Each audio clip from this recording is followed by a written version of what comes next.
अस्सलाम वालेकुम। उम्मीद है आप लोग खैरियत से होंगे।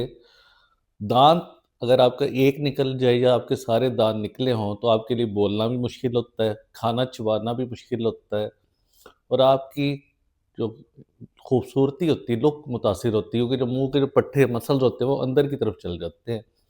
इसके अलावा आपका कॉन्फिडेंस इससे बहुत ज़्यादा ख़राब होता है। तो आज की वीडियो में इसलिए बनाई है कि आपके पास कौन से अच्छे ऑप्शन हैं, जिनकी बुनियाद पे आप फ़ैसला करें कि आपने डेंचर लगवाना है जो उतारने वाला होता है या आपने फिक्स पे डेंटल इम्प्लांट लगवाना है। क्योंकि डेंटल इम्प्लांट लगवाने का आपको ज़्यादा फ़ायदा है क्योंकि वो 15-20 साल आराम से चल जाता है।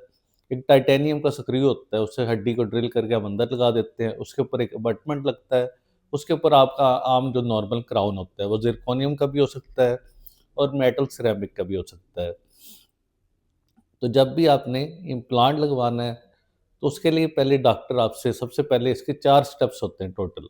पहले में डॉक्टर आपके साथ कंसल्टेशन करता है, जिस पे आपकी हड्डी जो होती है जबड़े की उसे देखा जाता है।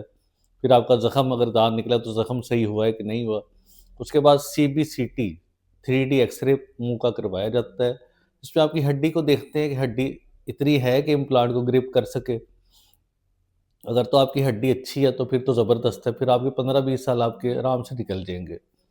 लेकिन आपकी हड्डी खराब है तो फिर ये अच्छी ऑप्शन नहीं होगा।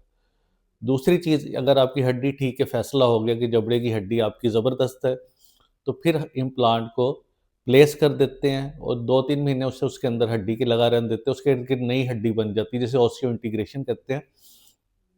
फिर उसके बाद जब आप नेक्स्ट विज़िट में आएँगे, जो तीसरा स्टेप है, तो उसके ऊपर एक अबटमेंट लगा देते हैं, जो बेसिकली एक कनेक्टर होता है इम्प्लांट और क्राउन के दरमियान।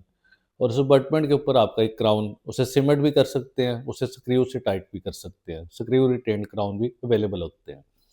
तो इस तरह आपको एक फिक्स ऑप्शन मिल जाती है। आइडियल ऑप्शन तो इम्प्लांट ही ज़्यादा अच्छी ऑप्शन है, ख़ासतौर पे अगर आपका एक दाँत निकला है, तो बेस्ट ऑप्शन डेंटल इम्प्लांट्स होती है।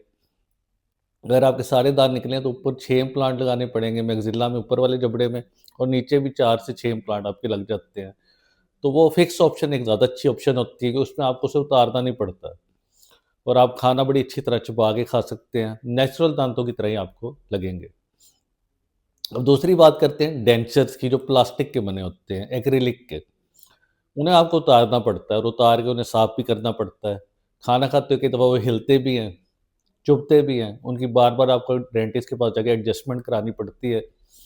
बोलते हुए कई दफ़ा बाहर आ जाते हैं। खाना चबाया नहीं जाता, कभी इधर से हिल रहे हो, उधर लग रहे हो। यानी कि उससे मल्टीपल प्रॉब्लम पेश आ सकती है। बनाना आसान है, उसे एक दफ़ा हम नाप लेते हैं, इम्प्रेशन लेते हैं, लैबोरेटरी भेजते हैं, वहाँ से बन के आता है और हम आपके मुँह में उसे लगा देते हैं। लेकिन आपको उसके बाद बार-बार डेंटिस्ट को विज़िट करना पड़ सकता है क्योंकि उसकी एडजस्टमेंट बहुत ज़्यादा होती है और रात सोते उसे पानी के अंदर रखना बहुत ज़रूरी है, वरना ये श्रिंक कर जाता है। एक्रिलिक होता है, प्लास्टिक इसकी प्रॉपर्टी है और हम इसे बाहर रख देंगे तो ये श्रिंक कर देगा। अब बात करते हैं कॉस्ट की। तो डेंटल इम्प्लांट, एक इम्प्लांट 1 लाख का पड़ता है, क्राउन उसके अंदर शामिल होता है, जबकि डेंचर जो है, अगर आपने एक दाँत का लगवाना है तो 5,000 का पड़ जाएगा आपको। तो इम्प्लांट महँगी ऑप्शन ज़रूर है, लेकिन लॉन्ग टर्म ऑप्शन है, जो 15-20 साल आपको कुछ नहीं कहेगी, तंग नहीं करेगी और आप आराम से खाना-पीना खा सकते हैं। अब बात करते हैं केयर की। इम्प्लांट भी हमारे नेचुरल दाँतों की तरह, उसे भी केयर चाहिए। आपने ब्रश प्रॉपर करना है, डेंटिस्ट को 6 महीने, साल बाद विज़िट करना है, क्योंकि इम्प्लांट में सबसे बड़ा मसला मसूड़ों का होता है। इस तरह मांस हो रहा लगता है, हमारा दाँत बाहर आ जाता है। इस तरह इम्प्लांट को पेरी इम्प्लांटाइटिस होता है, जिससे हड्डी कमज़ोर होके इम्प्लांट बाहर आ जाता है। तो इसकी एक्स्ट्रा केयर चाहिए होती है, जिसका आपको फ़ायदा क्या होगा? अच्छी तरह आप चबा सकेंगे, देखने में अच्छा लगेगा और आपकी सेहत भी अच्छी होगी।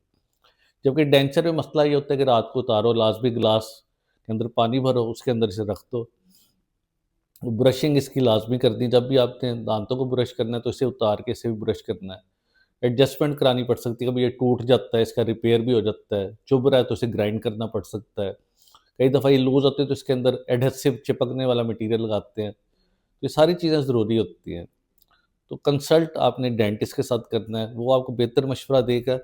लेकिन आइडियल इन दोनों में से अगर ऑप्शन दी जाए, अगर एक दाँत निकला है या आपके सारे दाँत निकले हैं, तो बेस्ट ऑप्शन इम्प्लांट की है। प्रॉब्लम नंबर 1, महँगा बहुत होता है। दूसरा मसला, सर्जरी करनी पड़ती है, यानी कि हर बंदे के लिए सूटेबल नहीं है। जैसे किसी की हड्डियों का मसला है, रूमेटॉइड आर्थराइटिस है, शुगर है कंट्रोल नहीं होती है, ब्लीडिंग का डिसऑर्डर है, ब्लीडिंग नहीं रुकती, उनमें भी लगाना मुश्किल होता है। उनमें डेंचर ज़्यादा अच्छी ऑप्शन है। लेकिन अगर आपकी सेहत अच्छी है, हड्डी आपकी जबड़े की अच्छी है, आप अफोर्डिंग है, आप अफोर्ड कर सकते हो, तो इम्प्लांट से अच्छी ऑप्शन फ़िलहाल कोई नहीं है। तो उम्मीद है आज की इन्फॉर्मेशन आपको पसंद आई होगी। इससे रिलेटेड कोई भी सवाल आप नीचे कमेंट बॉक्स में पूछ सकते हैं। शुक्रिया।